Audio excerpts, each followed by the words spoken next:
Bab 2785, Serahkan Jerry. Stello bicara seperti ini sebagian karena keraguannya sendiri. Informasi yang diperoleh sebelumnya mengatakan kalau sesudah Jerry melarikan diri dari kota Bahur, dia menuju ke arah kota Busan dan kota Suzaku. Namun, Stello percaya kalau Jerry tidak akan berani bersembunyi di kota Busan. Bagaimanapun juga, kota Busan merupakan daerah kekuasaan mereka. Selain kota Busan, satu-satunya pilihan yang tersisa adalah kota Suzaku. Di sisi lain, dia sengaja membuat konflik antara Zeko dan Yusua.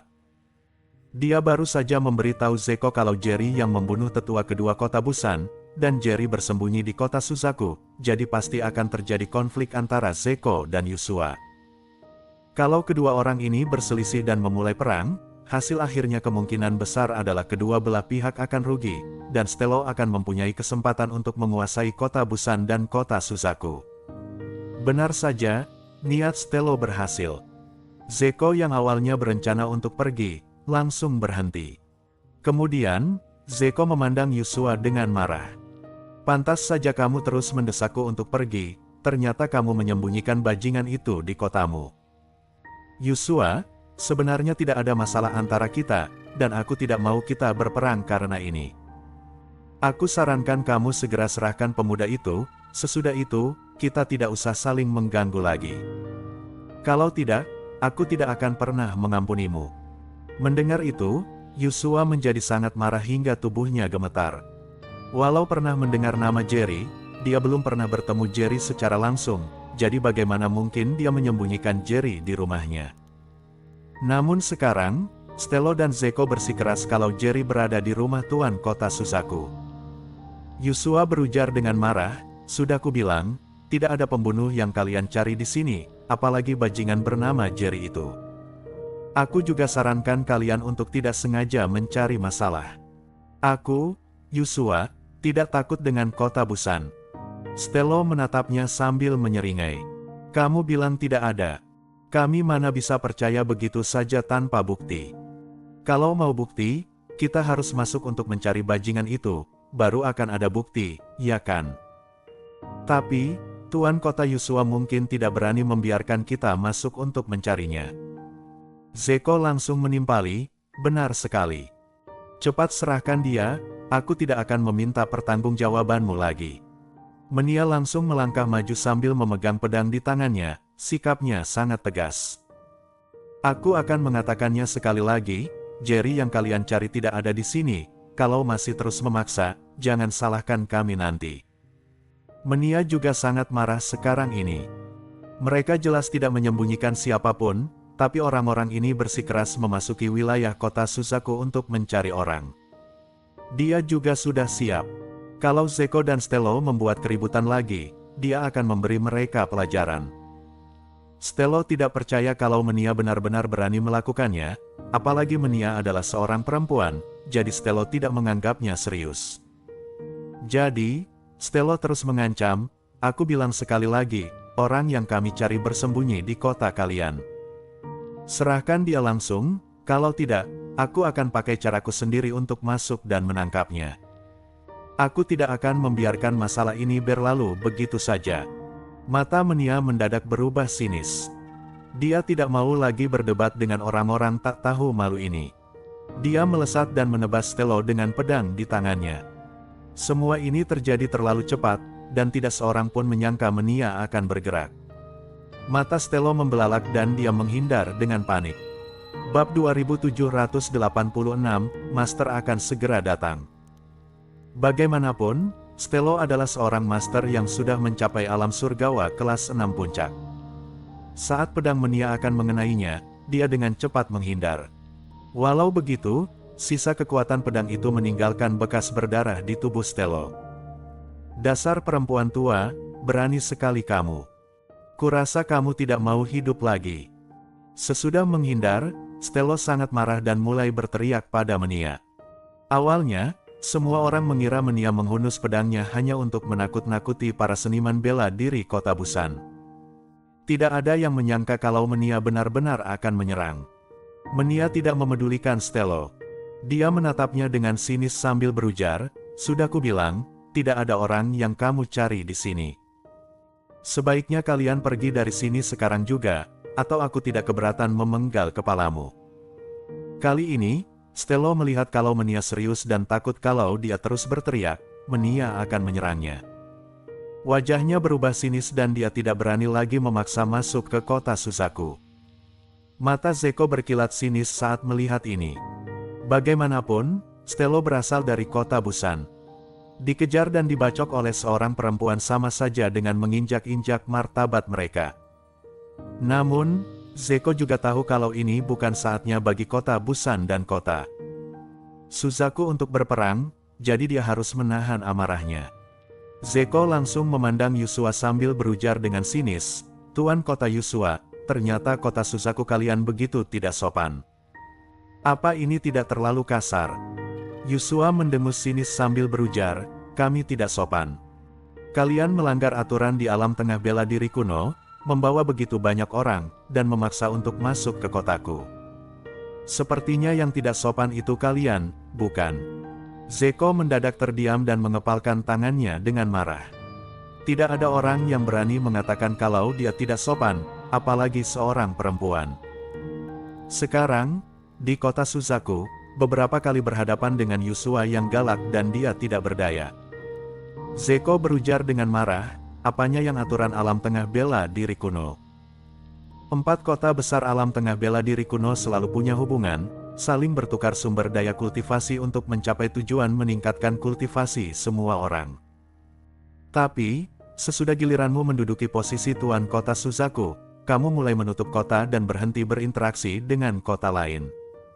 Sekarang kamu malah bicara tentang aturan. Kamu pikir aku tidak bisa berbuat apa-apa pada kota ini? Kalau bukan karena usiamu yang masih muda dan fakta kalau tidak mudah bagi seorang gadis untuk sampai di posisi ini, aku pasti sudah menghancurkanmu sejak lama." Yusua tidak akan mengalah pada Zeko. Walau sama-sama tuan kota dan sangat berkuasa, dia tetap berujar dengan tegas, "Karena aku tuan kota Suzaku, aku secara alami mempunyai kualifikasi untuk mengelola kota Suzaku. Kenapa kamu yang atur? Kalau orang lain mau berinteraksi dengan kalian, itu urusan kalian, tidak ada hubungannya dengan kami. Kalau mau memulai perang, silakan. Kalau tidak berani, pergilah sekarang." Selesai bicara, Yusua melambaikan tangannya, dan sekelompok besar seniman bela diri bergegas keluar dari kegelapan dalam sekejap. Setiap seniman bela diri memancarkan aura yang menakutkan, menunjukkan kalau mereka sangat kuat. Bahkan ada beberapa aura yang sekuat Zeko dan lainnya. Zeko mengernyit. Dia tentu saja akan menyerang kota Suzaku, terutama sekarang ini. Dia juga curiga kalau pembunuh tetua kedua kota Busan mungkin bersembunyi di kota Suzaku. Dia sangat ingin memulai perang. Bab 2787, Ancamannya. Namun pada akhirnya akal sehat mengalahkan dorongan hatinya. Zeko berpikir kalau master pendukungnya akan segera tiba, jangan sampai ada masalah di waktu genting ini, jadi dia harus menahan amarahnya. Chamo, master yang bersembunyi di gua pelatihan Zeko, sudah memeriksa berkali-kali memakai jurus rahasia. Master dari alam atas bela diri kuno yang ada hubungannya dengan kota Busan akan segera tiba.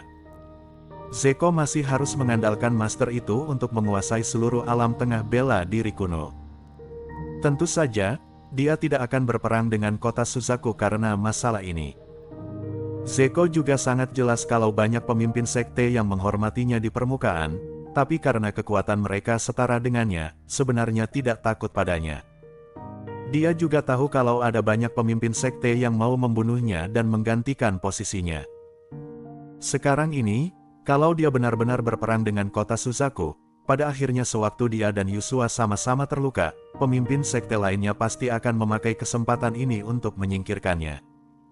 Agar tidak ada masalah, Zeko tidak punya pilihan selain menahan amarahnya. Walau Jerry membunuh tetua kedua mereka, dia tetap menahan diri dan tidak boleh gegabah. Khususnya, sewaktu Zeko melihat kalau Yusua sudah memanggil banyak master dan siap berperang, dia tidak berani asal. Sekarang, dia hanya membawa beberapa pemimpin sekte dari kota Busan. Dia tidak siap berperang. Dia selalu berpikir kalau kota Busan yang kuat akan menekan kota Suzaku. Tidak disangka, Yusua begitu galak. Kalau perang terjadi, Zeko tahu betul kalau dia mungkin tidak bisa kabur dalam keadaan hidup. Lagian dia tidak membawa pamungkasnya, Camo yang bersembunyi di dalam gua, jadi dia hanya bisa menyerah. Mata Stelo, yang berdiri di samping, berkilat sinis. Dia berharap Zeko dan Yusua mulai bertarung sesegera mungkin. Melihat Zeko tidak berani mengambil tindakan, Stelo mengumpat dalam hatinya. Sesudah berpikir sebentar, dia kembali memprovokasi Zeko. "Ketua Ma, kita mulai saja perang dengan perempuan sialan ini. Dia menyembunyikan musuh kita di rumah tuan kota dan bersikeras melawan kita. Kita bukan pengecut. Mana mungkin kita takut pada perempuan seperti dia?" Ucapan ini membuat Zeko sangat marah. Dia mengumpat dalam hatinya, "Rubah tua ini mengira aku takut dan mau aku memulai peperangan. Sialan. Sewaktu master itu datang, aku pasti akan menyingkirkanmu duluan." Tentu saja, Zeko hanya memikirkan hal ini dalam benaknya sekarang ini dan tidak mengatakannya dengan lantang. Zeko bisa duduk di tahta tuan kota Busan bukan hanya karena kekuatannya yang besar, tapi yang lebih penting, karena kecerdikannya. Dia tahu rencana licik Stelo. Dia tahu kalau Stelo ambisius dan mau menduduki jabatannya, tapi karena perbedaan kekuatan antara kedua belah pihak, Zeko selalu berpura-pura baik di permukaan. Zeko langsung tersenyum sambil berujar kepada Stelo, "Ketua Ma, kita adalah laki-laki dan harus berpikiran terbuka. Untuk apa kita ribut dengan gadis kecil ini? Kita datang berbondong-bondong ke kota Suzaku dan bahkan tidak memberitahu tuan kota Yusua duluan. Ini memang salah kita. Adapun apa Jerry bersembunyi di sini, aku pasti akan menemukan buktinya, jadi kamu tidak perlu cemas." Kemudian, Zeko memandang Yusua lagi sambil berujar, "Tuan kota Yusua, kalau Jerry tidak berada di kota Suzaku hari ini, aku pasti akan datang sendiri ke rumahmu untuk meminta maaf nanti." Sesudah mengatakan itu, Zeko memicingkan matanya sambil berujar dengan sinis, "Tapi kalau sampai aku tahu Jerry benar-benar bersembunyi di kota Suzaku, jangan salahkan aku nanti." Bab 2788, Jangan Pergi. Sesudah membuat beberapa ancaman, Zeko berujar dengan sinis, "Ayo pergi." Para pemimpin sekte dari kota Busan yang dikepung Master Kota Suzaku, tentu saja tidak berani memulai perang. Kalau ini hanya satu atau dua master saja, mereka masih bisa. Namun, sekarang, mereka berhadapan dengan sekelompok besar seniman bela diri, yang banyak diantaranya lebih kuat dari mereka. Mereka juga tidak membawa serta master dari sekte masing-masing. Jadi, wajar saja mereka tidak berani melawan. Bagi mereka, daripada terbunuh dan jabatan mereka sebagai pemimpin sekte diambil alih orang lain, akan lebih gampang untuk mengesampingkan harga diri dan langsung pergi bersama Zeko. Melihat ini, Yusua mendengus sinis, tapi tidak menghentikan mereka. Dia hanya melambaikan tangannya, memberi isyarat kepada para master kota Suzaku untuk memberi jalan bagi Zeko dan yang lainnya. Yusua tidak mau berperang dengan kota Busan kecuali benar-benar diperlukan. Situasi di alam tengah bela diri kuno sekarang sangat tegang, lagian dia masih harus menemukan cara untuk melawan master dari alam atas bela diri kuno yang akan datang. Yusua tidak mau kehilangan master di sisinya karena masalah ini. Walau tidak semua master dari kota Busan datang ke kota Suzaku, kalau pertarungan benar-benar terjadi, kota ini akan rugi banyak. Namun, melihat ini, Stelo langsung cemas. Dia bergegas ke kota Suzaku sengaja untuk memperuncing masalah antara Zeko dan Yusua. Stelo langsung menghentikan Zeko sambil berujar dengan panik, "Tuan kota Gao, Jerry bersembunyi di kota Suzaku ini. Kita tidak bisa pergi begitu saja. Jerry membunuh tetua kedua kota Busan. Kalau kita pergi sekarang dan orang lain mendengar ini, mau dikemanakan muka kita semua?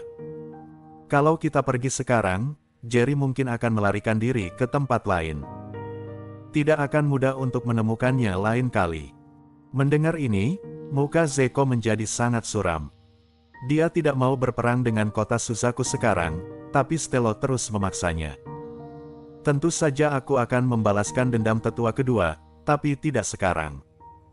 Zeko mendengus sinis dan mengabaikan Stelo. Stelo tertegun sebentar, sambil memaki Zeko dalam hati. Melihat semua pemimpin sekte kota Busan juga sudah pergi, dia hanya bisa pergi dengan putus asa pada akhirnya.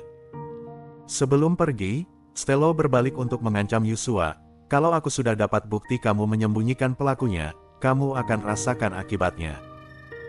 Yusua juga bukan orang yang bisa digertak, dia berujar kepada Stelo dengan nada sinis, "Kalau kota Busan berani semaunya lagi lain kali dengan datang ke kota kami, aku berjanji kalian tidak akan pernah pulang." Yusua adalah seorang gadis, tapi dia bisa menjadi pemimpin kota Suzaku, tentu saja karena dia bukan orang biasa. Dia mana mungkin takut pada Stelo. Kota Busan benar-benar keterlaluan. Mereka tahu kita tidak punya hubungan dengan kota lain, tapi tetap datang sesuka hati. Tuan kota Yusua, orang-orang ini tidak melakukan banyak persiapan kali ini. Bagaimana kalau kita mengerahkan semuanya untuk membereskan mereka? Tuan kota, aku juga berpikir kalau lebih baik menyingkirkan orang-orang ini sekarang. Ini juga akan membuat alam tengah bela diri kuno gentar juga. Mendadak, beberapa pemimpin sekte di kota Suzaku berbicara kepada Yusua. Zeko dan anak buahnya datang ke kota Suzaku sesuka hati, membuat master-master di sana sangat tidak puas. Kalau bukan karena Yusua, mereka pasti sudah mencabik-cabik Zeko dan anak buahnya ketika mereka masuk kota. Bersambung.